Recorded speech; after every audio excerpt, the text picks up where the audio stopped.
Cricketer Shakib Al Hasan টি-20 এবং test cricket থেকে অবসরের ঘোষণা দিয়েছেন।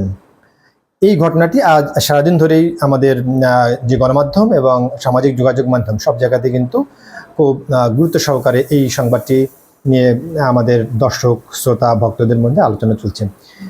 এইটি নিয়ে আমি একটু কথা বলতে চাই, তবে আসলে আমি কোনো ক্রীড়া সাংবাদিক নই এবং ক্রিকেট অ্যানালিস্ট নই। আমি একজন ক্রিকেট ভক্ত বা ফ্যান বা সমর্থক হিসেবে আমি সাকিব আল হাসানকে কীভাবে দেখি এবং তার এই অবসর এবং তার পারফরমেন্স নিয়ে দু একটি কথা বলতে চাই।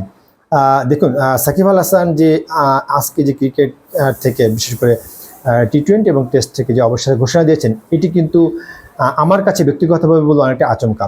হয়তো ক্রিকেট সংশ্লিষ্ট যেসব ক্রীড়া সাংবাদিক বা ক্রিকেট বোর্ডের ভেতরে যারা, তারা হয়তো বিষয়টি সম্পর্কে আগে থেকে আজ করতে পেরেছেন। তবে সাকিব আল হাসানের যে পারফরমেন্স, বোলিং, ব্যাটিং এবং ফিটনেস, এই সব কিছু মিলিয়ে কিন্তু তার এই আজকের যে ঘোষণাটি, এটা অনেকটাই আচমকা। কারণ আপনি যদি দেখেন লাস্ট যে টি-20 ওয়ার্ল্ড কাপ, সেখানে কিন্তু সাকিব আল হাসান ভালো পারফর্ম করেছেন এবং একটি ম্যাচে উনি ম্যান অফ দ্য ম্যাচও হয়েছেন।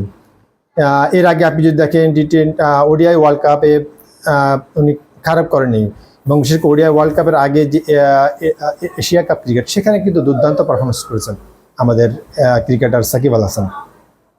কিন্তু এই অবস্থায় কি সাকিব আল হাসানকে অবসর দেওয়ার কথা ছিল? সেটি নিয়ে আলোচনা করব। তার আগে আসলে প্রেক্ষাপটটা নিয়ে একটু কথা বলতে চাই। আসলে কেন বা কী প্রেক্ষাপটে আসলে এই ঘোষণাটিকে আমি আচমকা বলছি। আপনি যদি দেখেন সাকিব আল হাসানকে নিয়ে যেমন আলোচনা ছিল, সমালোচনা বিতর্ক ছিল। নিঃসন্দেহে সাকিব আল হাসান একজন ক্রিকেটার হিসেবে বাংলাদেশের এ যাবৎকালের সেরা অলরাউন্ডার এবং তার মতো অলরাউন্ডার আগামী 1 দশক বা 2 দশকে আসবে কিনা সেটি নিয়ে সন্দেহ রয়েছে। তবে যেটি সবচেয়ে উল্লেখযোগ্য বিষয়, সাকিব আল হাসান বিভিন্ন সময় আইসিসি থেকে নিষিদ্ধ হয়েছিলেন। আপনি যদি দেখেন খেলা চলাকালীন দর্শক গ্যালারিতে গিয়ে দর্শককে পেটানো, বিভিন্ন কারণে কিন্তু সাকিব আল হাসান সমালোচিত এবং নিষিদ্ধ হওয়ার পরও কিন্তু বারবারই কিন্তু সাকিব আল হাসান খেলায় ফিরে এসেছেন এবং দুর্দান্তভাবে ফিরে এসেছেন এবং সেই মানসিক শক্তি বা জোর সবই কিন্তু সাকিব আল হাসানের ছিল। কিন্তু এবারে প্রেক্ষাপট একটু আমি ভিন্ন। আপনি যদি দেখেন গত 1.5 মাস ধরে সাকিব আল হাসান যে অবস্থার মধ্যে দিয়ে যাচ্ছেন বা গিয়েছেন, সেটি কিন্তু আমার মনে হয় সাকিব আল হাসানের পুরো ক্রিকেট যে সময়ে কালে এই ধরনের প্রতিকূল অবস্থার মধ্যে দিয়ে উনি যাননি। আপনি দেখেন সাকিব আল হাসান এই মুহূর্তে যখন ইন্ডিয়াতে টেস্ট ম্যাচ খেলছেন বা এর আগে পাকিস্তানে যখন খেলেছেন, তখনও কিন্তু সাকিব আল হাসানের মাথায় কিন্তু হত্যা মামলা রয়েছে এবং এ ধরনের একটি হত্যা মামলা নিয়ে ক্রিকেট খেলে যাবে। এবং শুধু তাই নয়, দেখেন সাকিব বাংলাদেশের ক্রিকেটের সর্বকালের সেরা অলরাউন্ডার এবং সেই সাথে গত যে 24-এর যে জাতীয় নির্বাচন হয়ে গেল, সেই নির্বাচনে সাকিব আল হাসান জাতীয় সংসদ সদস্য নির্বাচিত হয়েছিলেন, বাংলাদেশের সাবেক ক্যাপ্টেন। এবং শুধু সংসদ সদস্য নয়, শেখ হাসিনার যে সরকার, সেই সরকারে একজন অত্যন্ত প্রভাবশালী সংসদ সদস্য হিসেবে তিনি ছিলেন। এই সব কিছু মিলিয়ে এবং দলের মধ্যে একজন অত্যন্ত প্রভাবশালী সদস্য, যদিও সে অধিনায়ক নন, এই সব জায়গা থেকে হঠাৎ করেই দেখেন উনি আজ কোনো এমপি না, উনি আজ কি বলবো যে উনি সংসদ সদস্য থেকে তার সংসদ সদস্য পদ নেই।